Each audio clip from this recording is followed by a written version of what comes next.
Ladies and gentlemen, let me tell you something most people don't want to hear. Silence by itself is not power.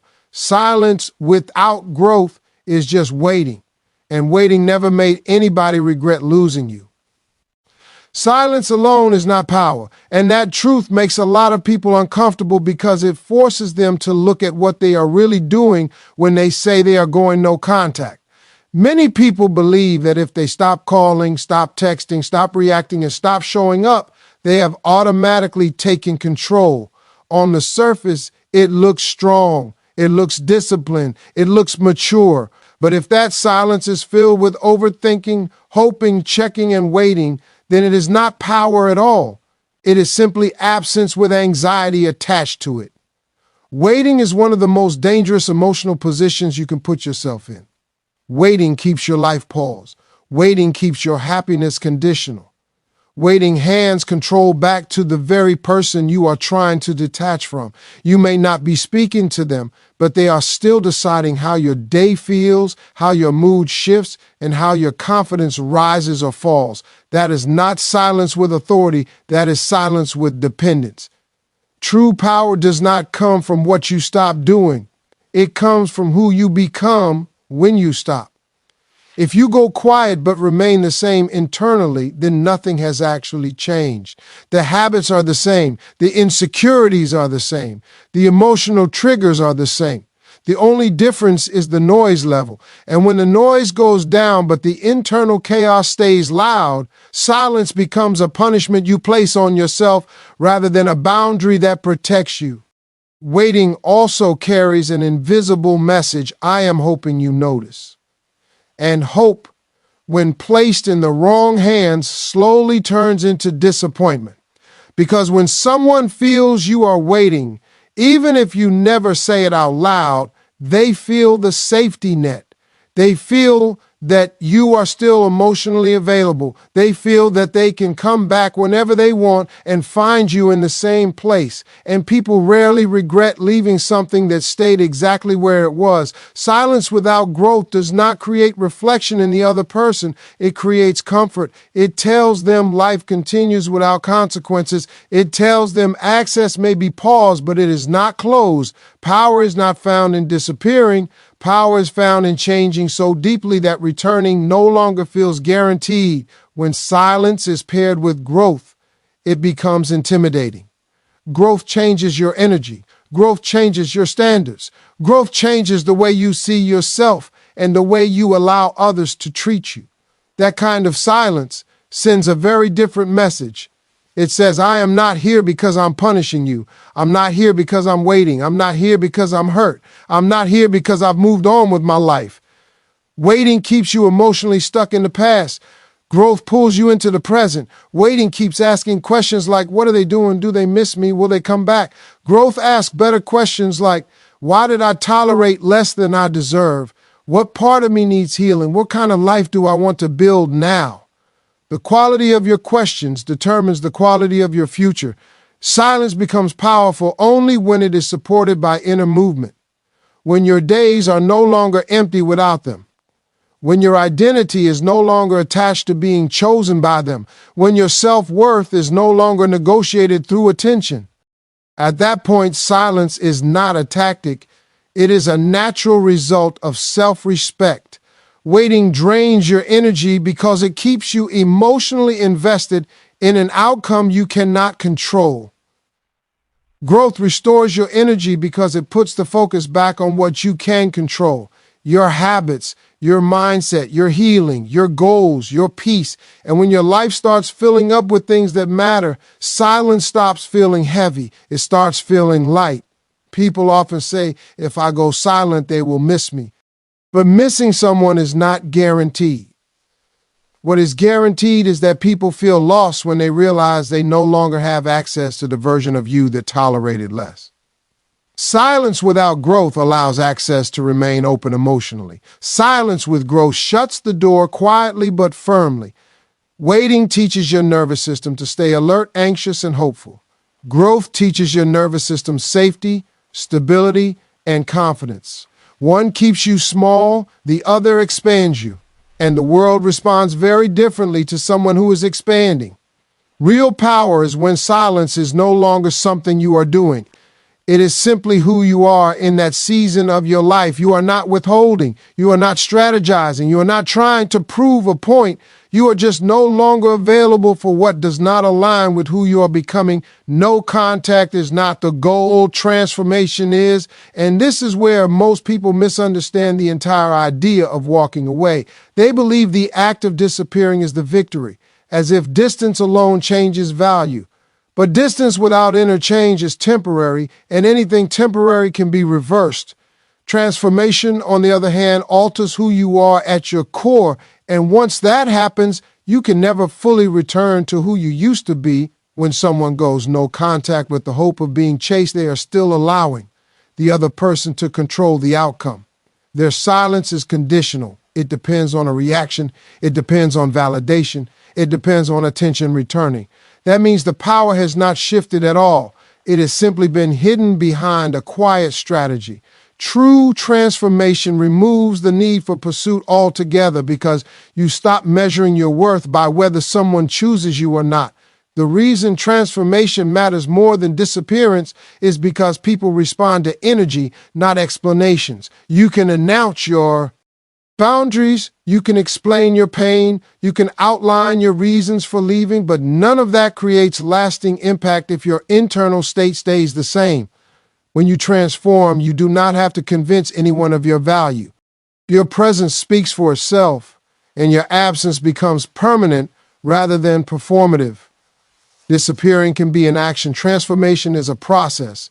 An action can be undone in a moment of loneliness or weakness. A process reshapes your identity over time. It changes what you tolerate, what you pursue, and what you expect from relationships. When your standards rise, your behavior follows naturally. You stop chasing clarity from people who give you confusion. You stop over-explaining to people who already understand but choose not to care. Transformation also changes your self-talk. Instead of asking why you were not enough, you begin to ask why you stayed in situations that drained you. Instead of replaying old conversations, you start building new routines. Instead of waiting for closure from someone else, you create closure through growth.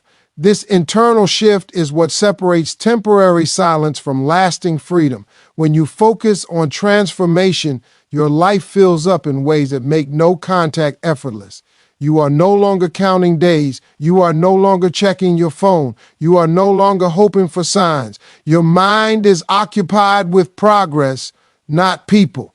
And when your focus changes, your emotional attachment weakens naturally without force. People who transform do not return to prove a point. They return only if alignment exists. And often they do not return at all, not because they are bitter, but because they are different. The version of them that accepted inconsistency no longer exists. The version of them that waited for bare minimum effort has been replaced by someone who understands their worth deeply. Transformati. Also removes fear of being alone, fear of being forgotten, fear of not being chosen. When you build a strong relationship with yourself, those fears lose their power. You stop seeking reassurance externally because you have learned how to give it to yourself. And that confidence is something no one can take from you. When someone senses that you no longer need them to complete you, the dynamic changes. They can feel when you are no longer available emotionally, even if you never say a word. That is when respect either grows or the connection dissolves completely. Both outcomes are victories because both lead you closer to peace. No contact without transformation keeps the door emotionally unlocked. Transformation quietly closes it, not out of anger, not out of punishment, but out of clarity. You no longer disappear to be noticed. You evolve so fully that whether you are noticed or not becomes irrelevant. The true success of no contact is not measured by whether someone comes back, but by whether you move forward. When you transform, moving forward becomes natural. and looking back no longer holds the same emotional weight because you are no longer trying to be chosen by someone who was never aligned with who you were becoming. Men don't miss words, they miss energy, and this is a truth that changes the way you understand absence, connection, and emotional impact. Words can be replaced, messages can be ignored, conversations can be silenced, but energy is experienced, and once it is gone, its absence creates a space that cannot be filled easily. This is why long messages, emotional explanations, and repeated attempts to communicate rarely create the effect people hope for. They operate on logic, while attraction and regret operate on feeling. When someone is used to your presence, they become accustomed to how you make them feel, not what you say. The comfort, RT, the support, the warmth, the attention, the emotional safety, and even the way you react to their moods all become part of their emotional environment.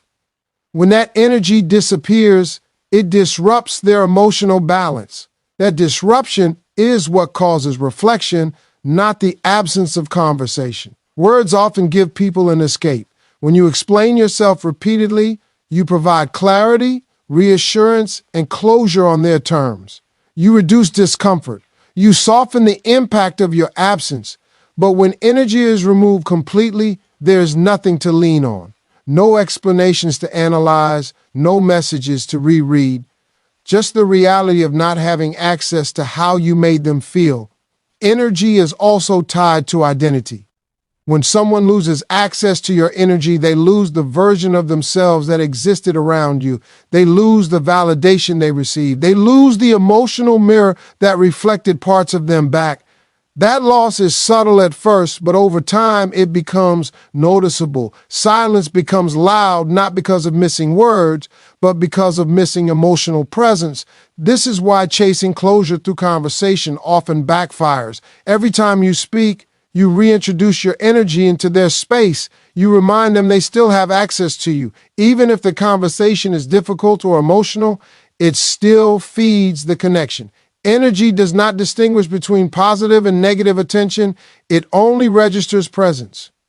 When you truly step back energetically, something shifts. You are no longer available to soothe, support, or respond. You are no longer there to soften their mistakes or absorb their inconsistency. That absence forces them to face themselves without your emotional buffer, and that is when realization begins. Energy also carries boundaries. When your energy changes, your standards change. You stop reacting impulsively. You stop responding immediately. You stop bending yourself to maintain connection. That calm, grounded energy sends a clear message that you are no longer operating from need or fear. And that is far more powerful than any statement you could make. People can ignore words, but they cannot ignore shifts in energy. They feel it in the lack of engagement. They feel it in the absence of emotional availability. They feel it when the dynamic no longer responds the way it used to. This creates curiosity, discomfort, and sometimes regret because the familiar emotional rhythm is gone. Missing energy is also tied to contrast. When someone experiences life without your presence, they begin to notice what is no longer there. The encouragement, the consistency, the warmth, not because you reminded them, but because life feels different without it. That realization cannot be forced. It can only be experienced. When you stop offering your energy freely, you reclaim it for yourself. You redirect it into growth, healing, and stability. That internal shift strengthens you and weakens emotional attachment. The less you invest outward, the more grounded you become internally. And that grounded state is what makes your absence felt deeply. Words try to convince, energy simply exists. And when it is removed, the impact speaks for itself. This is why silence paired with emotional detachment creates more awareness than arguments ever could. It allows space for truth to surface without interference. Attraction, respect, and regret all respond to energy. When your energy is no longer accessible, the loss becomes real. Not because you said goodbye, not because you explained your pain, but because the emotional experience of you is no longer available to them. And that absence leaves a void that words could never fill. Emotional detachment matters more than digital distance because you can block a number and still be seen completely trapped in your mind. Many people confuse physical or digital separation with true freedom, but the truth is you can stop talking to someone and still give them full access to your emotions every single day. If your thoughts revolve around them, if your mood shifts based on what you imagine they are doing, if your peace depends on whether they miss you or not, then no real distance has been created at all. Digital distance is easy. It is mechanical. You press a button, mute a chat, unfollow a page, delete a conversation. Emotional detachment is difficult because it requires internal discipline. It requires you to stop feeding the attachment with imagination, memory, and hope. It requires you to face the discomfort of letting go without replacing it with fantasy. This is why so many people go no contact but feel worse instead of better, because their body may be gone, but their mind is still fully present. When emotional detachment does not happen, no contact turns into silent obsession. You stop speaking, but you start monitoring. You stop texting, but you start checking. You stop reacting outwardly, but inwardly, you are still reacting to everything. That is not healing, that is suppression. And suppressed emotions always resurface, usually stronger than before. True detachment begins when you stop needing answers. The need to understand why someone did what they did keeps you emotionally tied to them. The need for closure keeps you emotionally available. The need for validation keeps you stuck. Emotional detachment means accepting that you may never get the explanation you want, and deciding that your peace matters more than clarity from someone who hurt you. Digital distance without emotional detachment also keeps the door open energetically. Even if you are silent, the other person can feel that you are still available. They sense it in how quickly I'll respond if they reach out. They sense it in how easily the dynamic restarts. They sense it because nothing internally has changed. Emotional detachment is what closes the door quietly, without drama, without announcements, without explanations. When you detach emotionally, your reactions change. You stop feeling the urge to respond immediately. You stop rehearsing conversations in your head. You stop imagining scenarios where they suddenly realize your value. Those fantasies may feel comforting, but they keep you bonded to the past. Detachment replaces fantasy with reality. And reality, while uncomfortable at first, is what sets you free. Emotional detachment also restores your sense of self. When you are emotionally attached to someone who is no longer present, your identity becomes fragmented. Part of you is living in the past, part of you is trying to move forward, and the tension between those two states creates exhaustion. Detachment brings your energy back into the present moment, where your real life is actually happening. This is why healing accelerates when you stop checking their social media, stop asking mutual friends for updates, and stop replaying old memories as if they are clues. Those behaviors may seem harmless, but they keep emotional ties alive. Detachment is not about forcing yourself to forget. It is about choosing not to engage with thoughts that pull you backward. When emotional detachment happens, no contact becomes effortless. You are no longer counting days. You are no longer measuring progress by whether they reach out. You are no longer resisting urges constantly.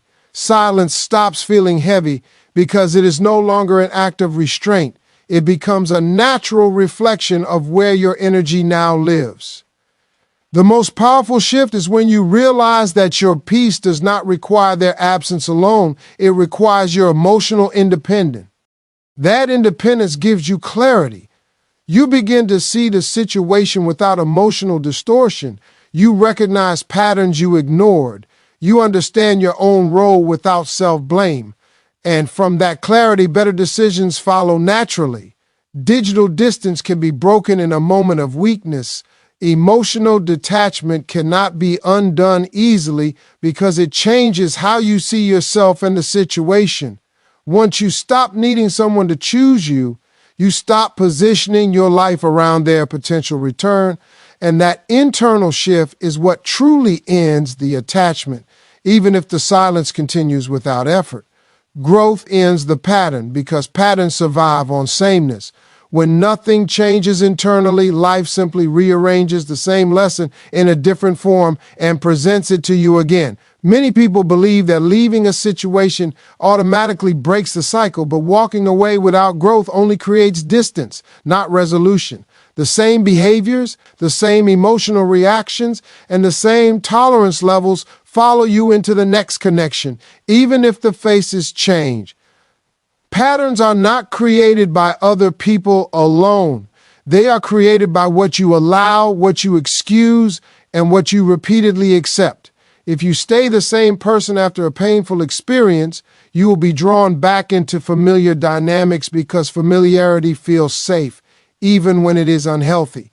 Growth is what disrupts that comfort and replaces it with self-awareness and strength. When growth does not happen, the mind looks for what it knows. You may tell yourself you want something different, but your nervous system reaches for what feels predictable. That is why people often find themselves attracted to the same type of partner again and again. The cycle continues because the internal wiring has not changed. Growth rewires that response. Ending a pattern requires reflection, not avoidance. If you avoid looking at your role, you repeat it. If you blame only the other person, you repeat it. Growth asks harder questions. Why did I ignore red flags? Why did I accept inconsistency? Why did I overextend myself to keep someone comfortable? These questions are uncomfortable, but they are the doorway to change. Growth also raises your standards. When your standards rise, your options change automatically. You stop engaging in conversations that lead nowhere. You stop negotiating basic respect. You stop confusing potential with reality. And because your behavior shifts, the pattern no longer has space to exist. Patterns are reinforced through emotional reactions. If the same situations trigger the same responses, the outcome will always be the same. Growth teaches you regulation. You pause instead of reacting. You observe instead of chasing. You choose instead of begging. That emotional maturity interrupts the cycle in real time. Without growth, time passes, but lessons do not integrate. People often say they have moved on because months or years have gone by. But time alone does not heal patterns. Awareness does. Accountability does. Practice does. Growth is active, not passive. When you grow, your self-concept changes. You no longer see yourself as someone who must prove their worth. You no longer see love as something to earn through effort or sacrifice. That shift alone ends many destructive cycles because you stop placing yourself in positions where you must be tolerated instead of valued. Growth also changes how you respond to familiar behavior. What once confused you now repels you. What once felt exciting now feels unstable. What once felt normal now feels misaligned. This is how you know a pattern has ended, not because you are resisting it, but because it no longer fits who you are. Patterns depend on access. They require you to show up the same way time. Growth removes that access by changing your availability. You are no longer emotionally accessible to inconsistency. You are no longer available for half effort. Without access, the pattern collapses on its own. When growth ends a pattern, there is no dramatic goodbye. There is clarity, there is calm, there is a quiet decision to choose differently, and once that decision becomes part of who you are, the cycle cannot restart because the person who sustained it no longer exists. Stop explaining yourself because over-explaining is often a sign that you are still seeking permission to be understood by someone who has already decided not to listen. Many people believe that if they just find the right words, the other person will finally see their pain, understand their intentions, and change their behavior. But clarity does not create care. Someone who values you does not need long explanations to treat you right, and someone who disrespects you will use your explanations as emotional leverage rather than insight. Every time you explain yourself repeatedly, you give away power. You place yourself in a position where your feelings are up for debate, your boundaries are negotiable, and your worth feels conditional. You begin to argue for your right to be treated well, and the moment you do that, you have already stepped out of alignment with self-respect. Respect is not something you convince people to give you, it is something you require through action. Silence with dignity speaks louder than emotional speeches ever could. When you stop explaining, you remove the emotional cushion that makes people comfortable with mistreating you. Explanations soften consequences. They make it easier for someone to walk away without accountability because you have already done the emotional labor for them. Silence, on the other hand, forces people to sit with their own acti. Without your voice guiding the narrative, over-explaining also keeps you emotionally attached. Each message you send is another thread tying you to the situation. You may tell yourself you are seeking closure, but often you are seeking relief. Relief from discomfort, relief from uncertainty, relief from the pain of not being chosen. But true closure does not come from being understood by someone else. It comes from understanding yourself enough to stop engaging where you are not valued. When you stop explaining, you reclaim your energy. You stop rehearsing conversations in your head. You stop drafting messages that will never be received the way you hope. You stop emotionally performing for an audience that is no longer present. That energy returns to you, and with it comes clarity and calm. Silence with dignity also changes the dynamic. When you explain, you remain emotionally available. When you go quiet, you remove access. You are no longer soothing guilt, offering reassurance, or making it easy for someone to move on without reflection. The absence of explanation creates space for reality to settle in, and reality is far more powerful than words. People often fear that if they do not explain themselves, they will be misunderstood. But being misunderstood by someone who refuses to see you clearly is not a loss, it is freedom. You do not owe clarity to someone who has already dismissed your feelings. You owe peace to yourself. There is also strength in restraint. Choosing not to speak when you have so much you could say is not weakness. It is emotional maturity. It shows that you trust your actions to communicate what your words no longer need to. Boundaries are most effective when they are enforced quietly and consistently, not loudly and repeatedly. When you stop explaining, you also stop trying to control the outcome. You release the need for validation. You accept that someone may never understand your side, and you make peace with that. That acceptance is what closes the emotional loop. Without it, explanations become endless because the response is never enough. Silence with dignity does not mean you are suppressing your feelings. It means you are choosing where to express them. You process privately. You heal intentionally. You speak to people who are safe, not to those who have already shown you they cannot hold your truth. Over time, this quiet strength reshapes how you see yourself.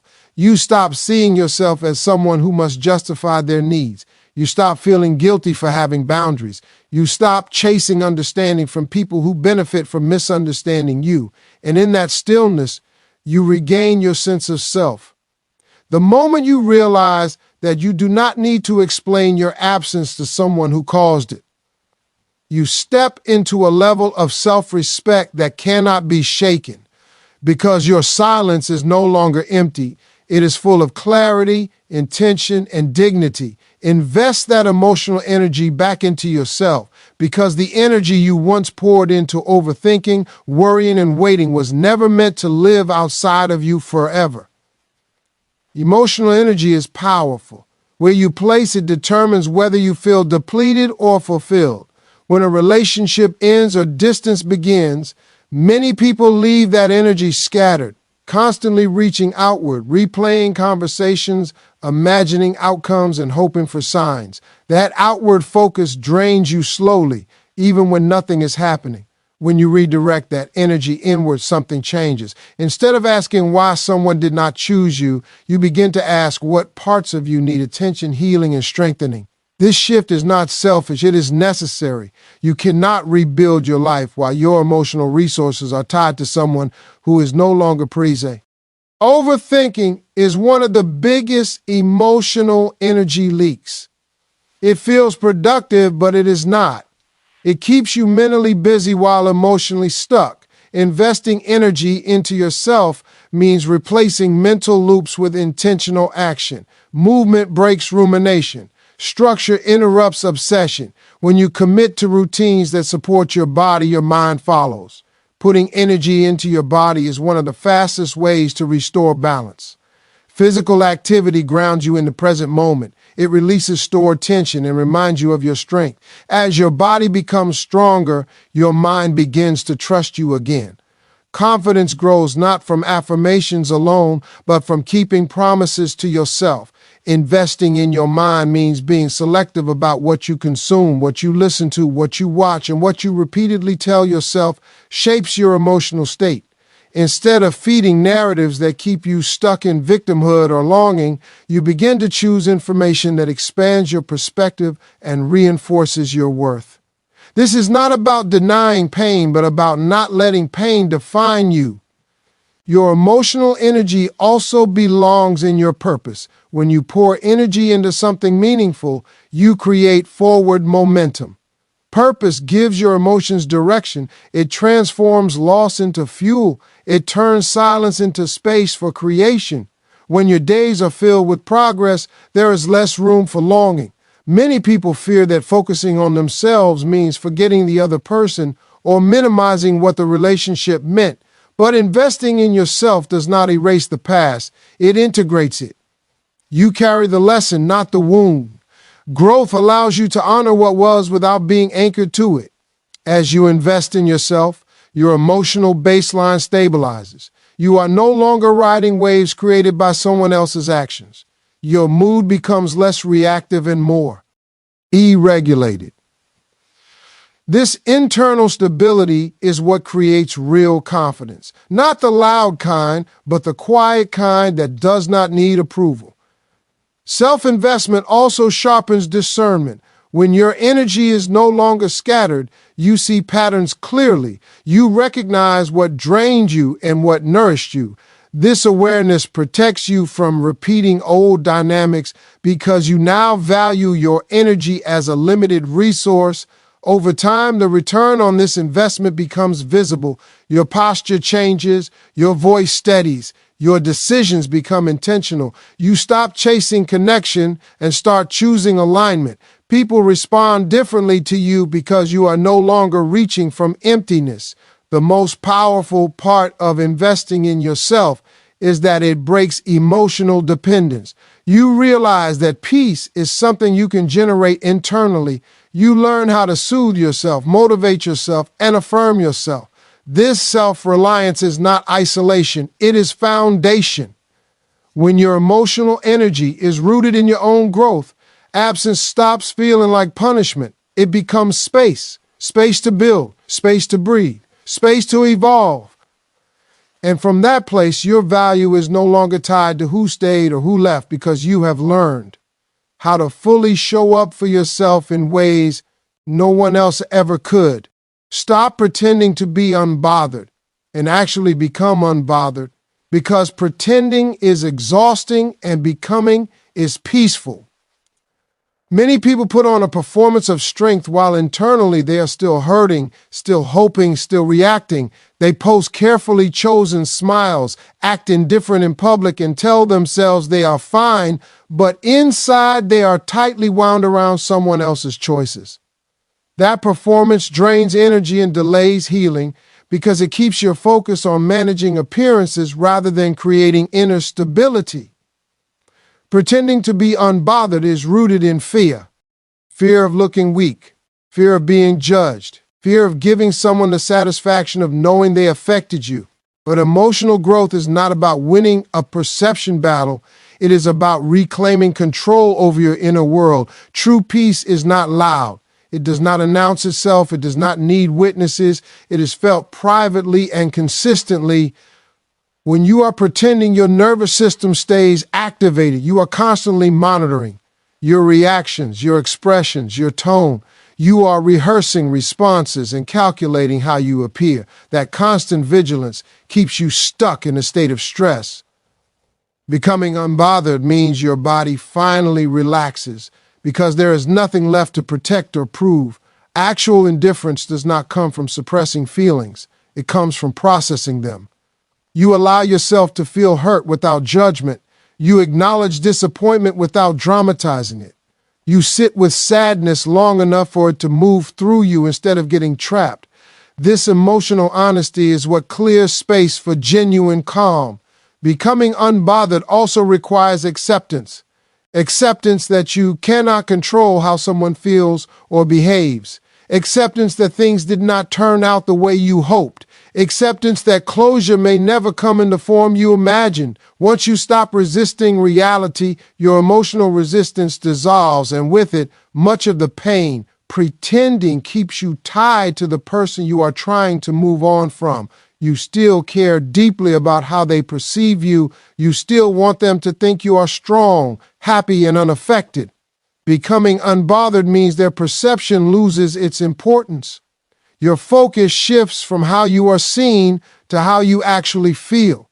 When you are truly unbothered, your reactions change naturally. You are no longer triggered by reminders. You are no longer curious about updates. You are no longer tempted to check, compare, or compete, not because you are forcing yourself not to,